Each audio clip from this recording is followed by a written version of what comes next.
Welcome to Business Compass. My name is Charlotte Osei and I'm very passionate about small businesses.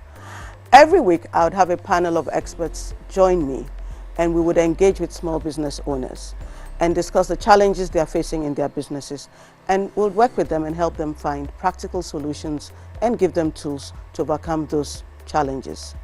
Business Compass is the GPS for your business.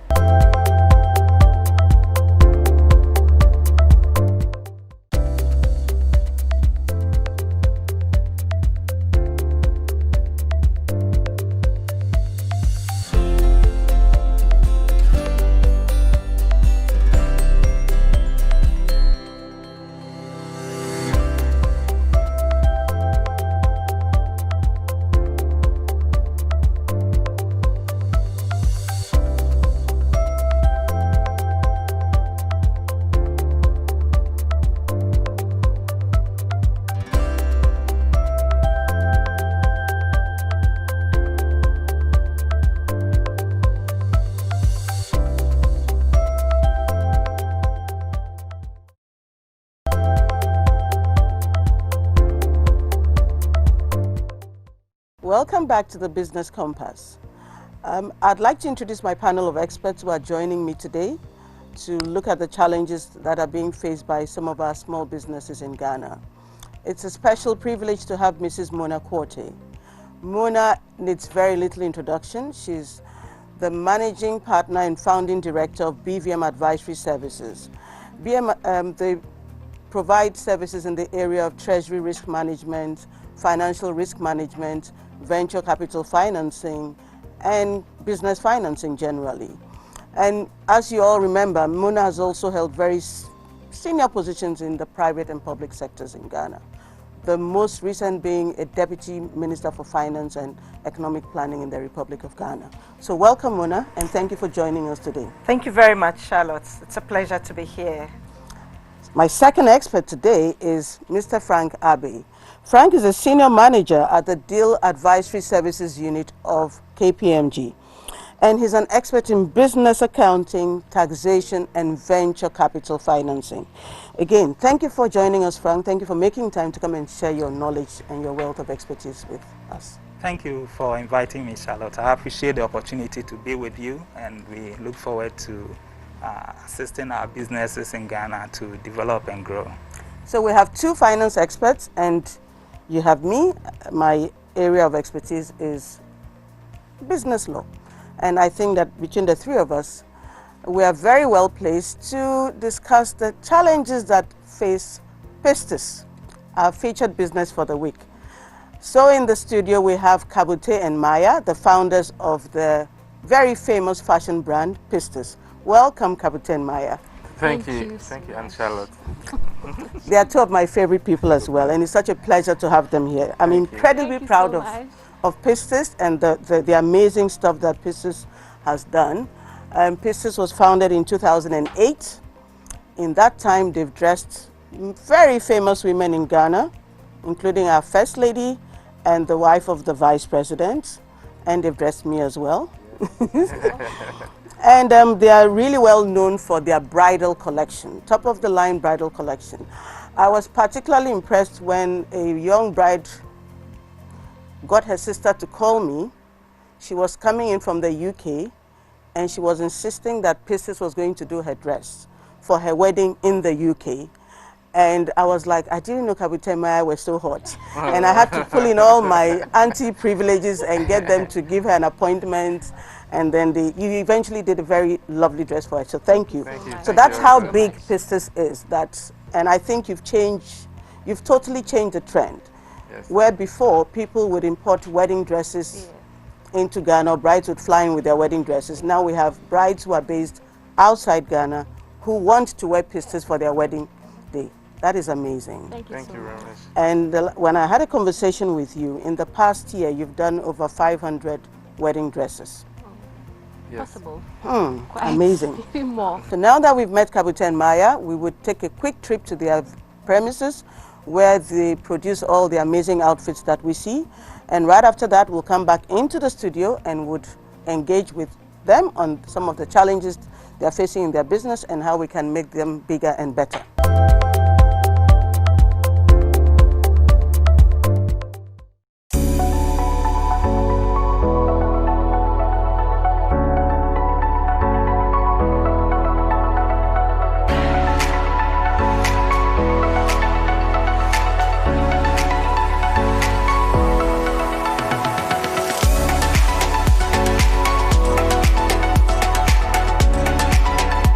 Smaya GHOne and this Capital GHOne. We are the faces behind PISTIS. So when the inauguration of the sitting president came in, we had the privilege to dress the second lady. And that's when it appealed to people like our moms, our aunties, our grandmothers. There's actually some people somewhere who can actually pick our authentic, let's say, the kente fabric and make it come out, or even the smock. At that time, we made a smock for her to come out the way it came out. All of a sudden, people were wondering, who is PISTIS? What's PISTIS? You know, they just want to know who we are. And I think it's one of the things that even if I meet people in mention, they get to know who we are.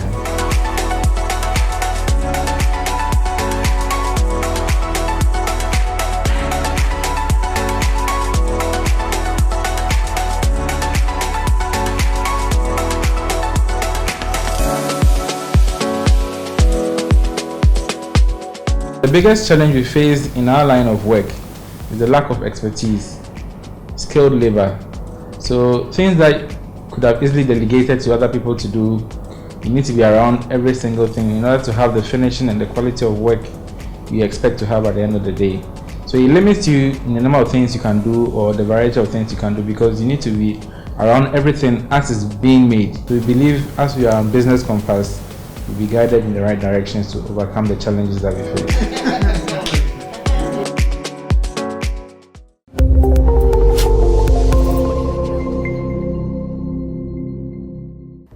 Welcome back. We've seen how PISTIS works. So tell us a little bit. You mentioned in the video that your main challenge is getting skilled people to work with. What's that like? It's kind of difficult because it's actually from the onset. I always say that it's the society that we grew up in. Most of them, or most of us, if you don't really do well in class, you are pushed to that sector. So it's something that has really built up, and we are facing it. Because most of the people that we're pushing into what we do now don't have any educational background in fashion. So that's the whole thing that has built up to this point, where it's not like the people don't want to work, but they have no idea of what they are doing. They have no interest. And they have no interest in it. Okay, so these are accidental designers. Yes. They really are not interested in. Okay. And those are the people that we tend to work with all the time. So it's kind of difficult to assign work to them. You always have to be there all the time. Okay, when we went over your profile, we identified that as a challenge. So you have the HR issues, the capacity issues. Yes. Then you also have issues regarding copyright design and theft. Yes. You have issues regarding forex risk management and some expenses, how you can manage that better. So there's a financial management issue. So we'll look at all that in the time that we have. We'll see how much of that we can deal with. But let me take you back to a foundational stuff, which is your business structure. When I looked through, my concern was I did not see a separation, strong enough separation. To be fair, your books are very, very well kept. You've done very well there. And Frank would attest to that. Thank you. Thank but you. from the legal perspective, I did not see a strong enough separation between yourselves and the business. Yes. That's so you're dealing with a lot of challenges, but it's just the two of you dealing with the challenges. Yes. And the two of you are involved in design. The two of you are also involved in management. That becomes really difficult to manage. And it plays up with some of the operational challenges that you have. So you've been in operation for 12 years now. This is your 13th year. Yes. You still don't have a board of directors. Why? Okay. Like she said, our industry is not really a setup industry. So most of the things we are doing is between the two of us. We come and sit together. We say, okay, this year, let's do this to move the business forward. The next year, we add another goal. So it's not like there's a template we are following. So we decided that no, we have to run the business and run it as a corporate entity. So one day we can just retire and then the business can continue growing. So each year we add a little dimension to the business. Last year we added the whole HR dimension to the business. At first, the workers would come and see us, we sort out the HR issues then there was no set of like guidelines or rules or Policies. book or policies exactly. Now, what I see is you have a really, really fantastic product here in terms of your company, but it is also limited by the knowledge of two of you. Yes. And as much as you are fantastic designers, if you had a board, and most people are very wary of having boards, especially small family-owned companies like you, because you see the board as interference. You see the board as people looking into your business. But really what it does is it actually supports you to grow better and to get bigger. If you go on like this, you'd get to a point where you're doing 2,000 orders a year and probably more. There is no way you'll be able to manage both sides. A board is the, I don't want to say the cheapest way, but it really is the cheapest way to bring on board additional expertise to support the business and to give you structure. And so it's a bit less personal. So with the board, does it mean someone, like, they come in to set goals for you? I don't really get it, because based on our work and the way we never thought of you being in such a sector and you need board members. Yeah. So if, from the onset, you don't even think about it in the first place. And from the onset, people don't even expect you to have things like that. That's why you're PISTIS. That's why you're PISTIS, and that's why you've gone so far. The board would not come and set goals for you. The board would help you clarify your vision and help you bring that vision to birth. Where you are, you clearly need a board for you to... it got to a time, Captain and I realized that the business has become too bigger for both of us. So thank God for the past, I think, a year or two, we were able to get someone who has been able to take like 50% of the whole work from us. That's meeting of the clientele. Whatever it says that the person needs, before we meet the person has already knows the knowledge, like whatever they're supposed to pass through before they meet Kabute or me. So it's one thing that has been taken or shifted way away from us. I don't know what you guys think. As good as that is for me, I also immediately I see a risk. I see the benefit, I see what you're saying, but I see a risk. There's such a dependence on one person. Yes. I don't think you guys appreciate how big this business can be. What she's trying to say is that previously what the person is doing now, we'd have taken it upon ourselves. So we are looking at like putting structure in place. So every year we try and pick something that we can let go. It's like a slow building. But because there's nobody to look up to, that's where the board comes in, because even the board would have set targets for both of you. And structured you better so that you deliver better. So I guess that's and the dependence on one person. The job just teaches us a lesson. And so okay, next time we have to pass that. That's a very expensive way of learning. Yes. It has really cost us a lot. A lot. Help me here. Yes, thank you. Thank you so much. First of all, I want to congratulate the two of you. Thanks, I mean, you guys are just shooting for the stars, and we are so proud of you. In Ghana, we don't have many like yourselves, so we are glad that you are charting the path for others to follow. I'd like to say to us as a starter that the solution is always in the problem. So as you were even talking to them about some of the challenges, and they were also throwing it back, and you were trying to give them some tips. The solution is always in the problem. You need to analyze your problems as much as possible, you know, and analyze them not in a negative way, but it's like, what is this trying to teach me?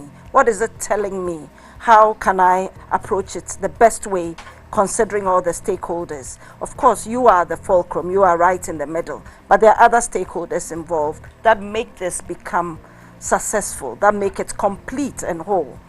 So I did a little SWOT analysis on your company, and please tell me if anything has changed since those notes were made, because that will help us to also come up with some better resolutions. So analyzing you. A SWOT analysis is basically an analysis of your strengths, your weaknesses, the opportunities that the market presents for you, and the threats that are in the market. So let's look at your strengths. I think we've discussed a few already. The first one being that you have a strong brand presence. I mean, it was delightful to see you on Instagram and all the other places at a time when the world needs to go virtual. You were able to do that very quickly. You adapted so quickly. Were they before even? They were there already. I know, but and that's because you were there already. Okay, so sure. it was not now looking for sure. that space, but you were in that space already. So that was great, and you do have a strong brand presence. I was speaking to my daughter in California, and she said, "Wow, Mom, these people have so much following." There you go. You know, that is what it's about. It's about the following, because it's about driving for customers. So that was a big one. Then we've talked about the excellent virtual marketing that you're doing. It's just fantastic, and it's global. When you go on these social media pages, it's global. It's not just Ghana. So Charlotte spoke about her niece wanting some help from abroad. So that's great. The customized, unique product that you develop and put out, I mean, it's absolutely eye candy. I know. We love it. I know. It's eye candy. It's joy to the soul, to the spirit. And that tells us about your creativity and the fact that you need that peace of mind, that calmness to produce those beautiful things that we see. So we must maintain that for you. And I'm glad to hear you say that you have found someone who can do a lot of the reconnaissance or the pre-client interaction before you come in to actually come up with a design. The last thing on your strengths is the reasonable pricing. I believe that for what you produce, you are not overpricing.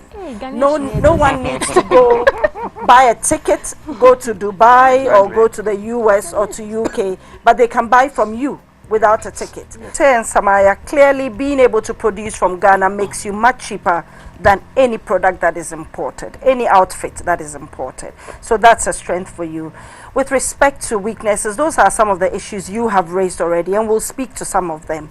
So in terms of opportunity, looking at your HR requirement, needing talent that has passion to come to work for you, a good source would be looking at the schools, the designing schools, the Joyce Ababio School and other designing schools. I know you are graduates of the Joyce Ababio School. So it would be good to look at that pool of talent as a source to draw from. Talent management is a very key thing in HR management, in that people who have talent have a certain way of behavior that requires that you manage them differently from someone who's coming in to do a clerical job. So perhaps you will seek expertise on talent management, and that will help you a lot in being able to retain, first of all, to recruit and to retain. I do believe that if you offer awards to promising students at some of these schools, and also perhaps when you can, some scholarship to promising students, you'll be able to develop some loyalty from some of these talents before they even join you. In terms of threats, which is my last section on the analysis, I would go back to Charlotte's point about copycat competition. You will find that some people think that they can mimic your stuff, but they can't. But they'll try it and they'll spoil the market for you. You know, they'll create a toxic market for you, which you may end up repairing, or people now coming to you last minute because they try to go to a cheaper place. There'll be other people who will try to undercut your price, which is already not that high, but they'll try to undercut it. And that's another way of stealing from you. You need to keep an eye on people like that. Importing similar clothing, we've discussed it already. Piracy of designs, we've discussed already. And then the tendency to create large overhead costs. I will caution you, and I know Frank will speak to some of your revenue and cost issues. Yes, but please make sure that in everything that you do, you don't create a large overhead. I know you are seeking to automate some of your processes and so forth, hiring more people to do skilled stuff, but try as much as possible to keep that overhead cost down, because it erodes your margin. And you are not a huge company. You cannot produce en masse, because that doesn't make sense. It takes away from the vision. The vision is about very customized, unique product. Actually, so keep your overhead ready-to-wear line as well. Yes, those are for the ready-to, but the thing that makes them stand out, because a ready-to-wear line is common, but that eye candy that I referred to earlier, in order for you to protect that and make it yours, that is Pistis Ghana.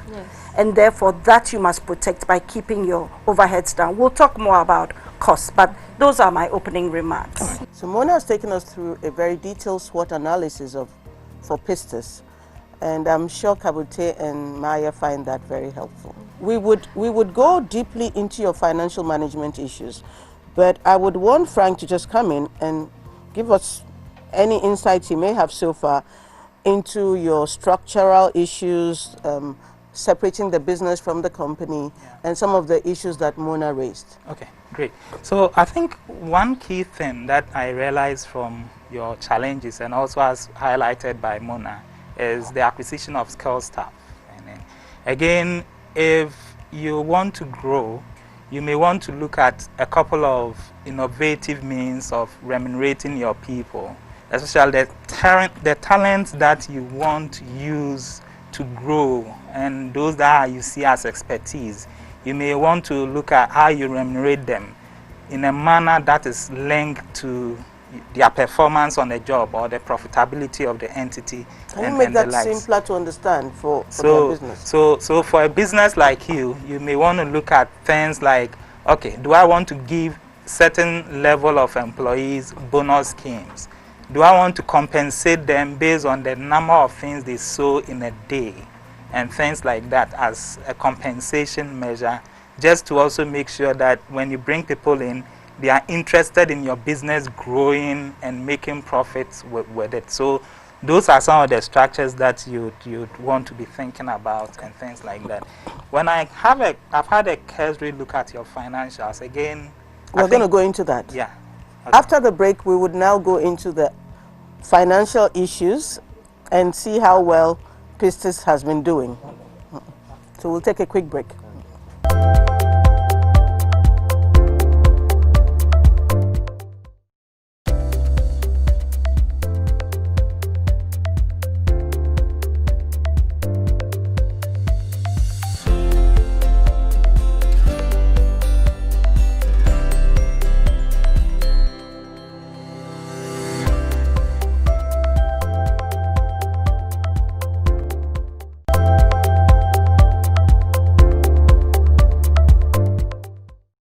Welcome back. We're still with PISTIS in the studio today, and now we want to take a quick look at your finances. I looked at them and I was pretty impressed. There's a lot of growth year on year. You've done very well, but of course it's not enough for me. Yeah. I think you can do a lot better. How many staff do you have now? We are 56 now. 56. I'm looking at 560 in the next 2 years. Amen. So Amen. there's a lot of room there for growth. Frank, help us. You've looked at their finances as well. What did you think? Yeah, Charlotte, thank you very much. I'm really impressed that a company that's largely family owned is doing their financials in the way they're doing. I can see before me about 7 years or so audited financial statements. That's brilliant. I really hardly find that in a Ghanaian businesses and things like that. So that's a big plus for you. That awesome. I think you have to well done. And the reason why that's critical, I mean, is that when I look at your vision, you want to grow bigger. And growing bigger means that you would get to a point where you need to invite other people into the business. And immediately you are inviting any other person into your business and to grow. The first thing is, how is the financials? You can tell them that, oh, you do so many orders and things like that. But an investor thinks that, how much am I getting by associating with you? So what is the cash? So at least you have financials, and that's a starting point for it to be attractive to potential investors. So that's a good plus. And then, like Charlotte highlighted, you've shown a consistent growth in your top line, and then also your direct costs seem to be reasonable. But however, your overheads seem to be a bit high, on the high side, and then that makes your bottom line a bit lower. Again, for businesses that often have challenges with people turnover and things like that, employee turnover is high and things like that, you tend to realize that they will have a high operating cost and things like that. So your talent management for me at this stage is critical. Also, I also realize that you are investing more of your monies into the business. For example, in 2019, you've made a significant investment in property, plant, and equipment, which basically means You are buying some machines, you are buying some land, you are investing in warehousing and things like that. So that's great, because it means that you are not using the monies for yourself, you are reinvesting. And that's a positive feature that we want to see our Ghanaian businesses reinvest in the business. In the business, yeah. I was glad to hear that, look, you want to get to a point where when you even retire, the business will grow. Oh, yes. And business continuity is It's critical. really important, yeah. It's critical. Look, there was a popular saying that you can leave your business for your children, but you can't leave your job for your children. As if you are an employee and you go on retirement, your certificates and everything is useless. They But if retire you have with a business, if you have a business, if you've reinvested in it, you can still stay at home. You get all the benefit, passive income will come in, and then your children will also benefit. Your children probably will not grow and go and look for jobs. They will grow and manage daddy's business. So that is a good thing. So now the challenge is, how do we get both of you on a path where you can grow this business and it becomes sustainable and it can succeed both of you? Exactly. Yeah, exactly. Yeah. And doing that means that you need to sort of continually improve on your financial management and things like that, because it all requires money. Do you have someone who comes in to manage your books? Yes. Or you do that yourself? No, you have someone. Is the person a full-time employee, or they come in, is a contract person who comes in? So if a contract person comes at least twice a week.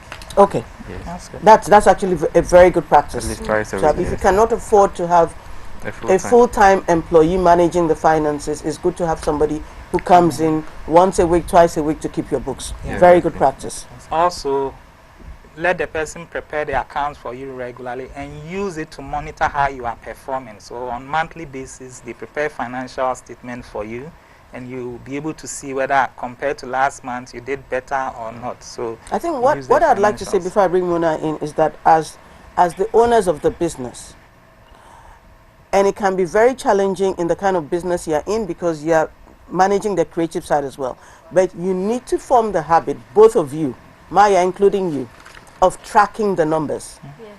You need to track the numbers, not just the sales. Track the losses. What are you losing to mistakes? Because somebody rejected a dress you made because there was an error. You need to track the numbers. Are you growing? Are you meeting your targets? And if you have, let's say, the target for the year, then on a monthly basis, you should be tracking how closely you're meeting those targets. Yeah. Maya? Yes, yes. That's my challenge. I know you're not tracking the numbers. That's why I'm calling you out. Actually, we're both not tracking the numbers to that detail. Yeah. You need to. Yeah. You need to. Take it on board. Mona, please, anything you want to say before we go into their Yes, vision and definitely. strategy? Definitely, Charlotte. Thank you for the opportunity. I want to build on what Frank said after he had analyzed your financial statements. And one thing I want to tell you quickly is that even as you think global, you're going to be acting locally. Okay, so that's a very key thing for you. It's Accra now. I know customers come from all over Ghana, but you will want to start stepping out in some of the regional capitals. How do you do this? I was talking to you earlier about developing talent. I see in your future the House of Pistis, not just Pistis Ghana, but the House of Pistis, where you are the core designers, but you also have fledgling designers. You know, today, Louis Vuitton, he's not designing himself. Christian Dior, they're not designing themselves. They have young designers who are doing that. So you're going to generate those designers all across Ghana so that what you do, your vision can be replicated in other places under the House of Pistis. So when we look at the way you've been disciplined in ensuring you have your financial statements every year, that is great. That makes you attractive to the investment world. So like Frank said, you become attractive to foreign direct investments, local direct investments, and therefore you can start to give part of your business to silent shareholders who will give you the funds that you need to grow. Because clearly you want to grow, and that is great. Okay. Again, another way of finding funds to grow is to leverage on what you've done. You've accomplished so much, and we congratulate you for that. But you must use that wisely. Take that goodwill and leverage on it. You should be able to go to any financial institution and say that I'm ready to give up 40% of my equity either for debt or whatever you want, from them, and they will give you the funds that you need for capital expenditure. You bring up a very important issue. You see, they're giving me the side eye because this is something I've raised with them. Yes. Before I would take 40% in Pistis, seeing that they're a very talented husband and wife couple, I also see that as a risk. Yes. And I would want them to really look at it after this discussion. So you have a very talented couple here. Yes. Both very creative, and that is the strength of Pistis. That's right. The creativity that comes from both of them. That's right. And I asked them this morning, so what if there was a divorce?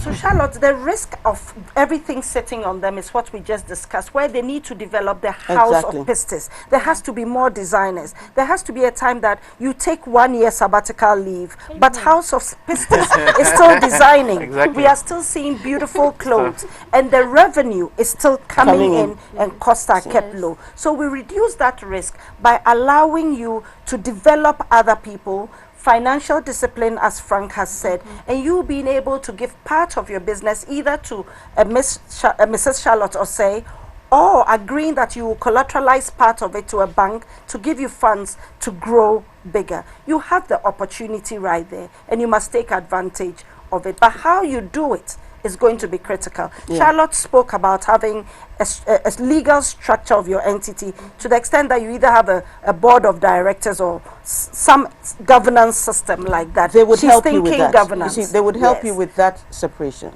And they will help you to maximize the advantages of your partnership. That's right. And manage the risk. No one is saying there's going to be a divorce. But stuff happens in life. So we're saying if, God forbid, that were to happen, these are the mitigation steps that we're going to put in place to make sure that even if that happened, it does not affect the business that you have created. So that the big vision you said, the big hairy goal you mentioned, where the business can succeed, both of you, and you can retire and sit back and look on, can actually happen. Yes. Of course, we pray you'll stay together. But if an investor is coming in, they need to know that the owners are sort of separate from the business, even though they are part of it. Yes. Charlotte, can I just add a little baby step that may help them in terms of governance? And Absolutely. I know that is the thing, because proper governance helps with attracting investors. Now, if you don't want to go all the way to a board of directors because you feel the heaviness of it, you can always start with a small advisory team. A team that you don't pay anything to, but you can call them in an area that you need expertise. If you give me discounts. So if you have an HR issue, there you know who to call to. If you have a raising finance issue, you can call. If you have a financial statement issue, you know who to call. If you have an operational issue, you know who to call. And you have that conversation, and with that conversation, you advise yourself the best way, because it's all about you. And you make those decisions. So make sure that you can get into the governance system as Charlotte has advised in a baby step, either through an advisory team or directly to a board of directors, but you can start small. Okay. I was actually going to recommend a board of advisors as your entry point to having a full-blown board of directors, but we'll take a quick break, and when we come back, we would look at that, what benefits you're going to get from a board of advisors vis-a-vis a board of directors, and then your big vision and goal before we wrap up.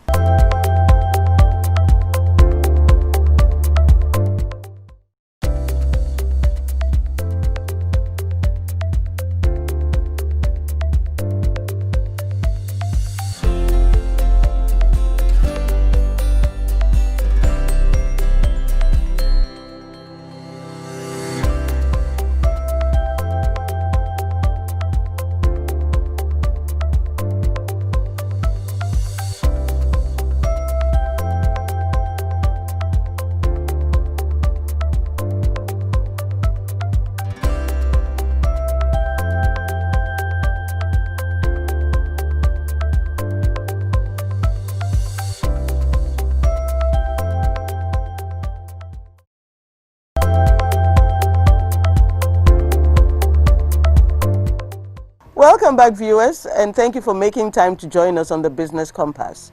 We've been engaging with Pistis Ghana Limited, with the founders, Kabute and Maya, and it's been a very interesting discussion with our panelists, Mona and Frank. We've looked at issues around staff recruitment and retaining, getting skilled staff to support their business. We've looked at how they should keep their books better and how to track the important numbers in terms of their financial management. We've done a SWOT analysis. We've looked at their strengths, their weaknesses, their opportunities and their threats. And then we've talked about how they need to enhance their legal structures and separate themselves a bit more from the business so that we can ensure that the business survives the two founders and it can become a big, well-structured business. And we started, before we went on the break, we talked about needing a board of directors and how you could use a board of advisors to transition into that. Difference being that a board of directors is a legal requirement. Under the law, you must have 2 directors, and both of you have made yourself the beginning and the end of that. And we're thinking you should go beyond that. Okay. Just from the discussion, it would clearly help your business if you had somebody who had expertise in human resource management to support you. A finance and strategy person would help you. A legal person would help you.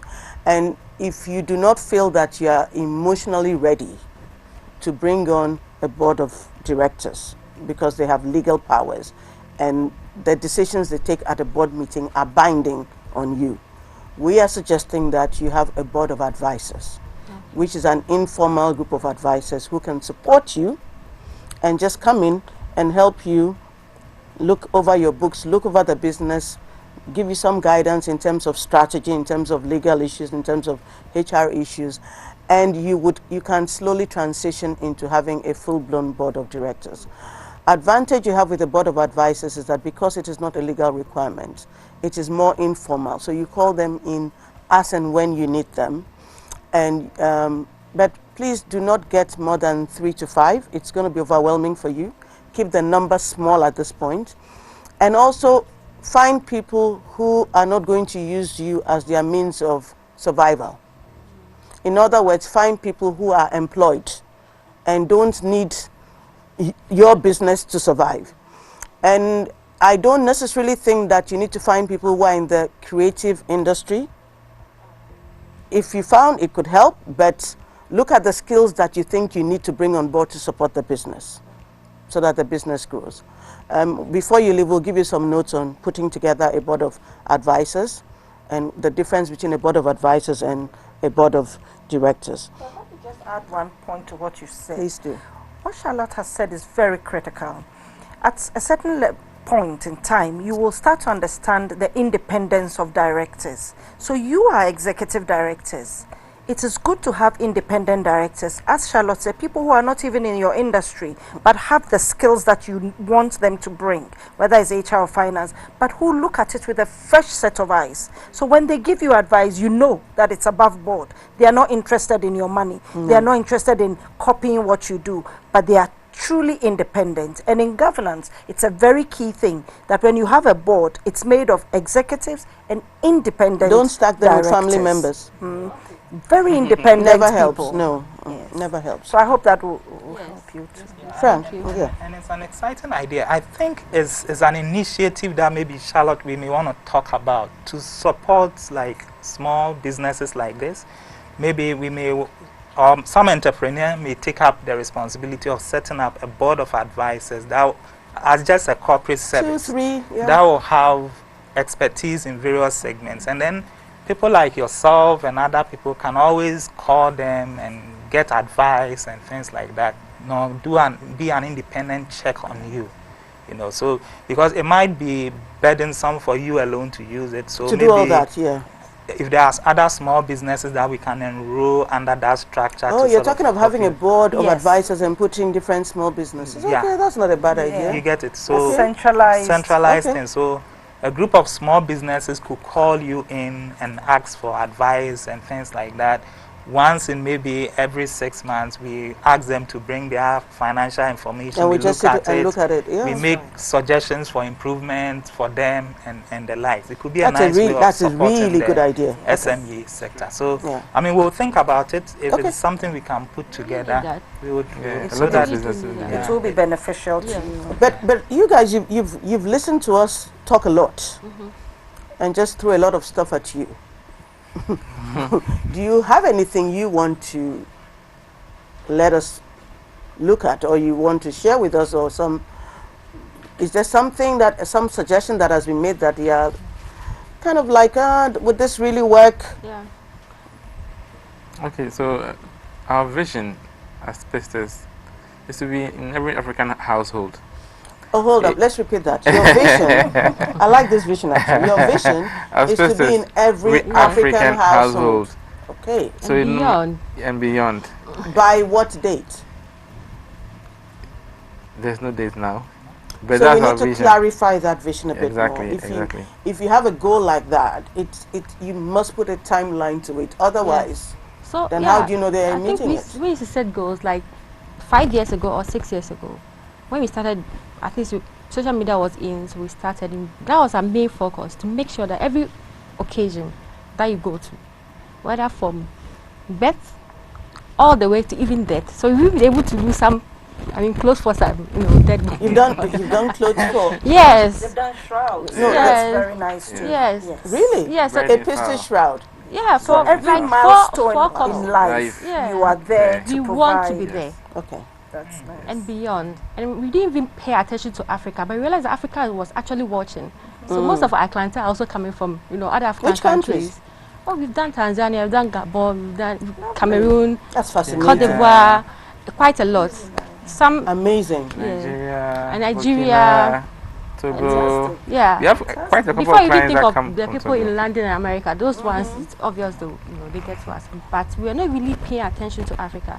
Okay. So we are more likely, within 5 years, we should be in at least 5 African countries. I like that. So the vision, I think I prefer this. In 5 years, you'll be in 5 African countries. Yes. I'm going to hold you to this. Awesome, and I'm glad, and this vision is coming at the right time. You know that Agua is there for the U.S. market. Forget about that. You're already there. You have a presence there. But there was African Continental Free Trade Area Initiative that is coming into force very soon, and it gives you the room to trade across Africa. And the African market is very large. Huge. Trust me, if you... And there's lots of brides out there. Yes, we we have the really young get- population. People are marrying. I know, but Yeah. you see the brides, because everyone on their wedding day, Wants to go Want to out. eat them. and every guest looks at the bride. Yes. So the bride is a really For me, I enjoy the fantastic way brides of a lot. advertising. I really do enjoy the brides. I know. I always, my things always get, all my orders are tossed out because of brides. So I do get that.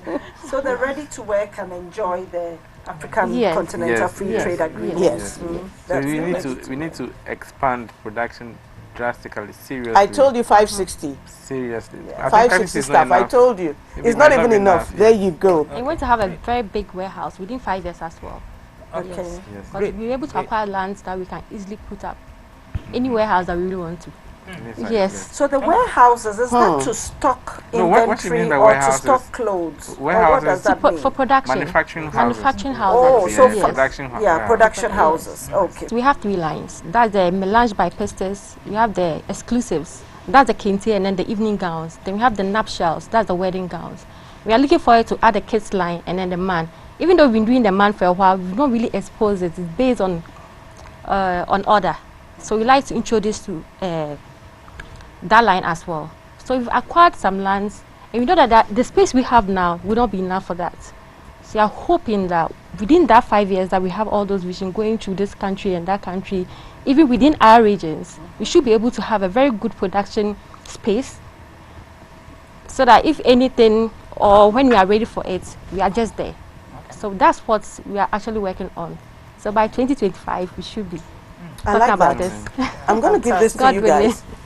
I'm going to give this to you guys Okay. to take away as a visual reminder about this big vision. because it's a beautiful vision, but I think we need to sit and do a lot of work on clarifying this vision beyond this 5-year, within this 5 years, to make sure that you actually deliver on it in the 5 years. Thank you very much. Because, you see, until you set very specific timelines to this big vision and break it down into smaller bits, then you can track on a quarterly basis, on an annual basis, every 6 months, where are you with this big vision? Otherwise, it's just going to remain a big vision. So we need to sit, I can see you coming back, and break this 5-year vision into smaller bits, and then track it. And then we know that in the next 5 years, we're all going to see a huge pistis, the pistis that we can all see. I can see it. House of Pistis, yes. We can see House of Pistis in 5 years. Charlotte, this is their special purpose vehicle. There you go. Which will take them on that journey to that big dream that they have. So put your vision in there each time, write it out and stick it in there. Thank you so And keep moving with it, keep walking with it. Frank, you want to come in? And as we go to the coach's corner, we will want you to realize this vision, and we'll be discussing things like how much would be your capital requirement to realize this vision? How do you want to finance that? How are you ready for other people to come in? How big do you want to be? And based on that, we will then look at how we can guide you and to achieve this vision. So this is our way of saying we want to support you throughout the entire journey. As a business compass. Maya and Kabute, thank you. This has been a very engaging discussion. I think we've covered so many things, and Mona and Frank have been simply fantastic. We would move to the coach's corner now, and when we come back, we will wrap up this fascinating discussion. Please stay tuned. Hello, welcome again to the Coach's Corner on the Business Compass. I am Coach Bell. Today's tip is about always having a startup mentality. One might ask, what is a startup mentality? A startup mentality is that hunger and passion that new business owners have. The startup mentality ecosystem is one where lots of questions are asked. Thinking outside the box is encouraged, and there is a lot of adaptability. Every customer is treated as the only customer. The business premise is always kept tidy. Workers are attentive and always look presentable. Toilets are always clean. This mentality puts the customers always front and center of the business equation. Maintain your enthusiasm and excitement about your business, and you will see it rub off on your customers. Remember, businesses are about relationships between you and your customers, you and your workers, and you and your money. Keep it a healthy relationship.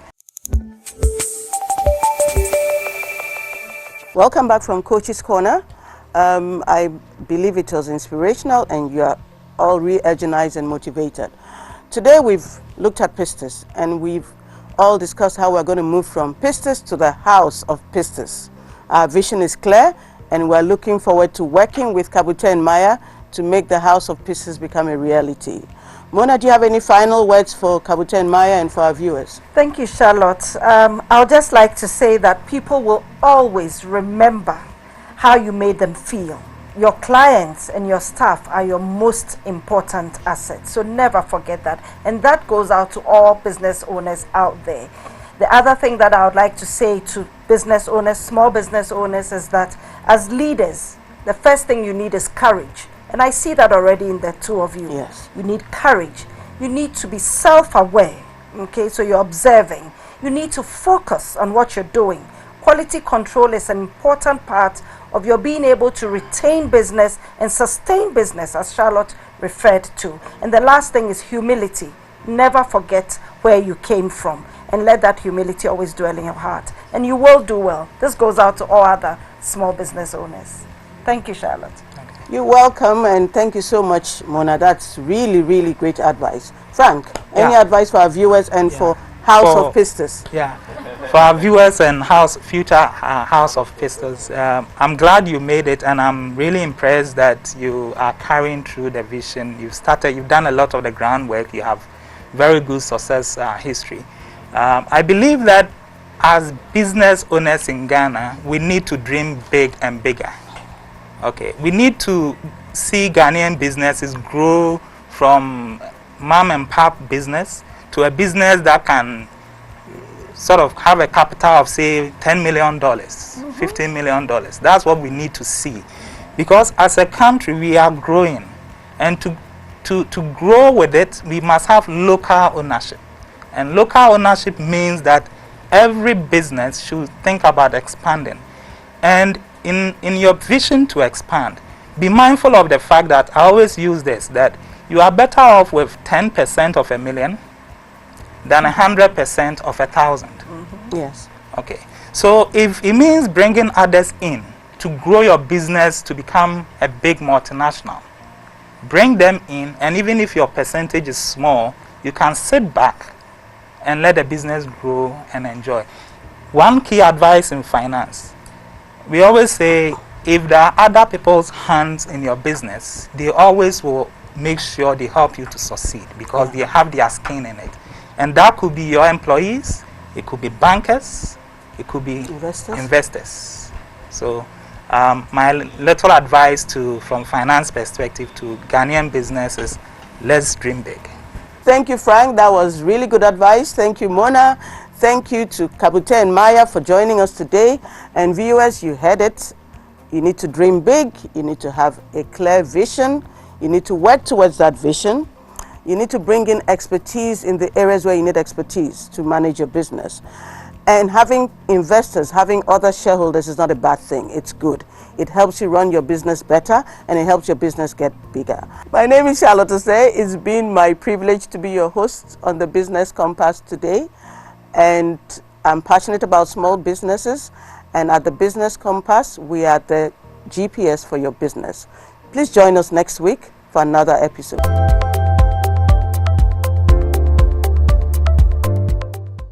Being on Business Compass has been very informative, especially the need for board members or an advisory board. That's what we took away. So it helps us to achieve our visions for our company. So our advice, or encourage other small and medium scale businesses who are looking to scale up or become more corporate to get involved with Business Compass. Today I've really taken a lot in. I'm just hoping that within the 5 years that we all set our goals towards, we'll come back to see more of it being achieved.